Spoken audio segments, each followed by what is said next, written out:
করে দিল, ছিদ্র করে দিল নৌকাটা। তখন মুসা বলে, কি কাজ করলেন আপনি?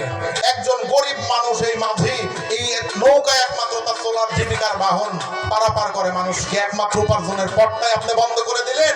আপনি কেমন মানুষ? মুসা তখন বলল, গুরুর দেখেন কি মহিমা, আসলে গুরু কি সত্তা, এই সত্তা সম্পর্কে আমার বুঝাইতে হবে। সাধারণ দৃষ্টিতে গুরু যেটা করে জাগতিক জগতে ভুল হলো ওটাই কিন্তু সঠিক, এই বিষয়টা আমি বোঝানোর জন্য চেষ্টা করছি। এই জন্য কোরআনের সূরা কাহাফের 65 নম্বর আয়াতকে আমি রেফারেন্স হিসেবে টানলাম। ওই সময় খিজির বলল, আমি তোমাকে প্রথমেই বলেছি আমার সাথে থাকলে কোনো প্রশ্ন করা কিন্তু যাবে না। ঠিক আছে, মাপ চাই বাবাজি। মুসা মাপ চাইলো খিজিরের কাছে। প্রতিমধ্যে হাঁটলো, হাঁটতে হাঁটতে হাঁটতে হাঁটতে একটা বালকের সাথে দেখা হলো, একটা ছেলের সাথে দেখা হলো।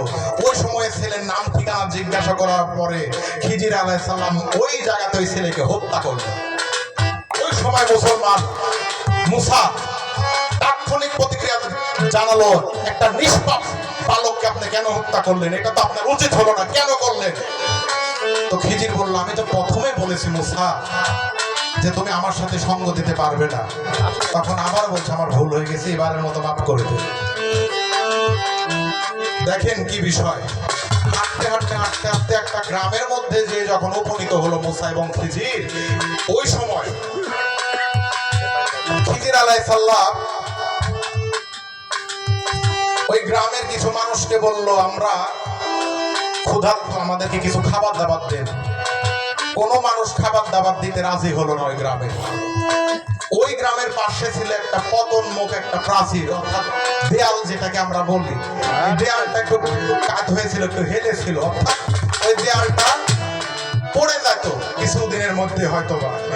ওই সময় খিজির কি করলো? খিজির আলাইহিস সালাম একটু হাত দিয়ে একটু ইশারার দ্বারা দেয়ালকে সোজা করে দিল।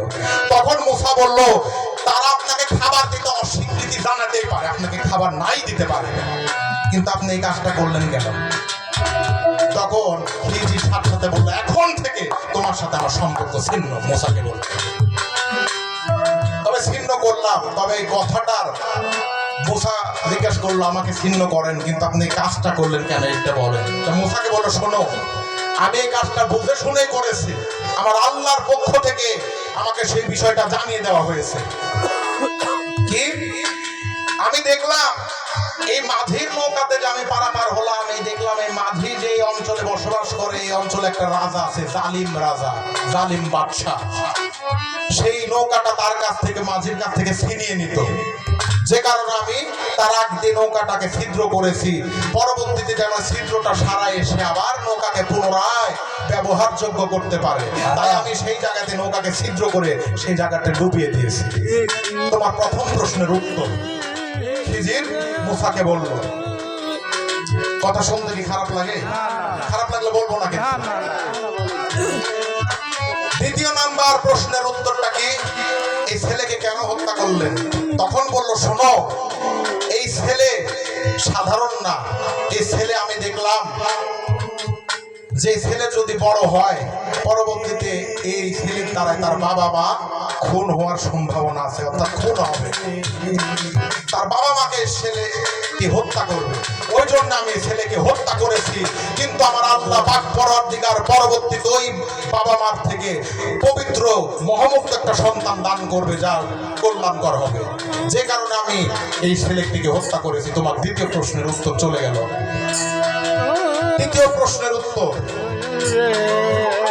এই যে পতনমুখ যে প্রাচীরটা ছিল, হেলে পড়েছিল, এই প্রাচীরের নিচেই রয়েছে গুপ্তধন। এই গুপ্তধনের মালিক এখানকার দুইটা এতিম শিশু, তার বাবাই হচ্ছে এই গুপ্তধনের মূলত মালিক।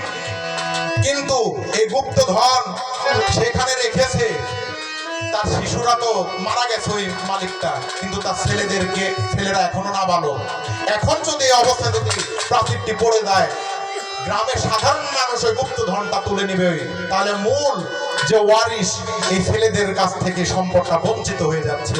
তাই আমি দেখলাম যে তারা যখন যৌবনে উপনীত হবে, তখন আবার এই প্রাচীরটা অটোমেটিকলি পড়ে যাবে এবং তারাই এই সম্পদের আসল ভাগিদার হবে, মালিক হবে। তাই এই হচ্ছে তোমার তিনটা প্রশ্ন। তাহলে মুসা একটা নবী হয়েও কিন্তু এই বিষয়টার